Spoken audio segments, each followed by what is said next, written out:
اللهم صل وسلم وبارك على سيدنا محمد وعلى آله وأصحابه أجمعين.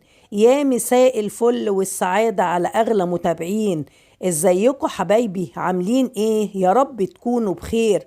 النهاردة هنعمل مع بعض محشي الكرنب، المحشي المفضل لدى الأغلبية منا، وكتير مننا بنحبه جدا جدا وبنربطه دايما بالمناسبات والأعياد. النهاردة هنعمل مع بعض محشي الكرنب بطريقة سهلة جدا جدا وبسيطة، وهنستخدم خلطة رهيبة، وهقول لكم على أسرار التسوية علشان ما يفكش منكم أو يعجن. حطوا بقى لايك للفيديو ويلا بينا نبدأ على طول. أول حاجة نختار كرنبة حجم وسط وتكون مليانة من جوه، ما تكونش فاضية. نبدأ نفصل الورق لوحده زي ما انتوا شايفين. بعد كده بجيب حلة فيها مية ونغلي المية ونبدأ ننزل فيها بورق الكرنب. طبعا ممكن تحطوا معلقة من الكمون لو تحبوا أثناء سلق الكرنب. نبدأ نحرك الورقة على كل ناحية كل 15 ثانية مثلا. بعد كده بخرج ورق الكرنب على صينية واسعة علشان يتهوى، وزي ما انتم ملاحظين ورق الكرنب بقى لين معانا شوية مش مهري، وده طبعا معناه ان اتسلق كويس وصح. بجيب ورقة الكرنب افردها قدامي وبشيل اي عروق سميكة فيها زي ما انتم شايفين. بعد كده بلفها رول وبقسمها حسب حجم صباع المحشي اللي انتم حابينه، وابدأ اقسم كل رول لحجم المحشي اللي انا عاوزاه. وطبعا الورق المقطوع مش هنرميه، هنستفاد بيه، وهقول لكم هنعمل بيه ايه في الاخر. تعالوا بقى نحضر بقى اجمل تسبيكة للمحشي. هحط نص كوباية زيت، عليهم معلقة كبيرة من السمنة البلدي. اول ما السمنة ساحت مع الزيت نزلت عليهم بأربع بصلات مفرومين زي ما انتوا شايفين. هقلب البصل لحد ما يدبل. بعد كده هنزل عليه بمعلقتين كبار من صلصة معجون الطماطم وهديهم تقليبة كويسة مع بعض. هبدأ بعد كده هنزل بقى بالتوابل بتاعتي، وهي عبارة عن ايه؟ معلقة صغيرة ملح، معلقة صغيرة كمون، معلقة صغيرة فلفل اسود، معلقة صغيرة من السكر علشان الصلصة. هننزل بعد كده بنص كيلو من عصير الطماطم من غير ما نصفيه، وهنديهم تقليبة كده وهنسيبهم لحد ما يتسبكوا، وكل شوية نقلب التسبيكة. قوام التسبيكة بيكون تقيل زي ما انتوا شايفين. هنسيب التسبيكة تبرد تماما قبل ما نضيف عليها باقي الخلطات. هنحتاج لخلطة المحشي، هنحتاج ايه؟ شبت وكزبرة وبقدونس. الجزء ده من الشبت او الكزبرة بقطعه واسيبه على جنب، وهقول لكم هعمل بيه ايه بعد كده. وطبعا لازم نطحنهم ناعم كويس جدا. دي التسبيكة بعد ما بردت. هنزل عليها بعد كده بنص كيلو من الرز المصري المغسول ومتصفي على طول.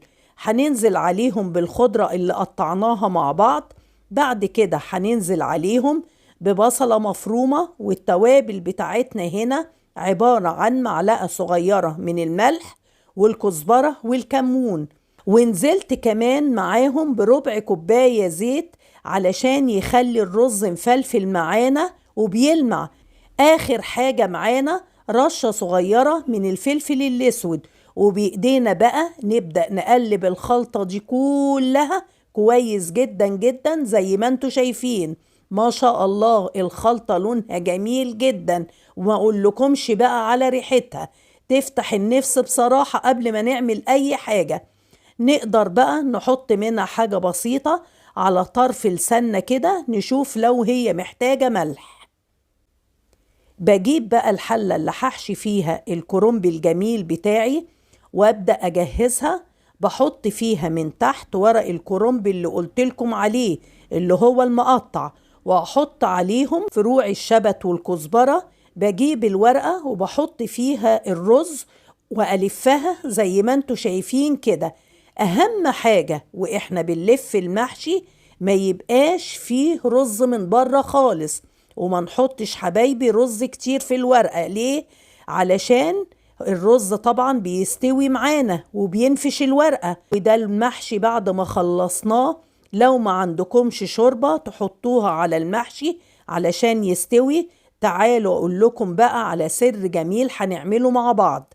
هنجيب حوالي لتر من المية الدافية، هنحط فيها مكعبين من مرقة الدجاج ومعلقتين كبار من الصلصة، وهنقلبهم كويس جدا جدا لحد ما المكونات كلها تتجانس مع بعضها. هجيب بقى حلة المحشي وهبدأ أنزل بالخليط اللي عملناه مع بعض. أهم حاجة ننزل بالشوربة لحد ما تبدأ تظهر على وش الحلة من فوق. ما نغطيش المحشي بشوربة زيادة خالص. ليه؟ علشان لو غطيناه بشوربة زيادة هيعجن منا. هنجيب بعد كده طبق يكون يتحمل الحرارة وهنحطه على الحلة المحشي من فوق، ونبدأ نسويها أول 10 دقايق على نار عالية.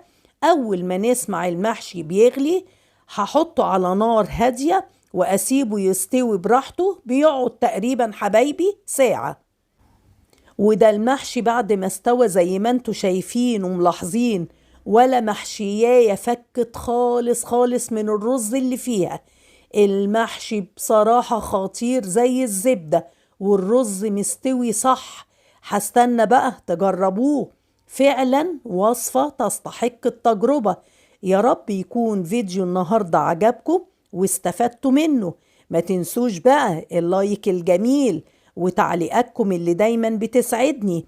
كانت معاكم الشيف ماجي، وأشوفكم على خير في فيديو جديد إن شاء الله.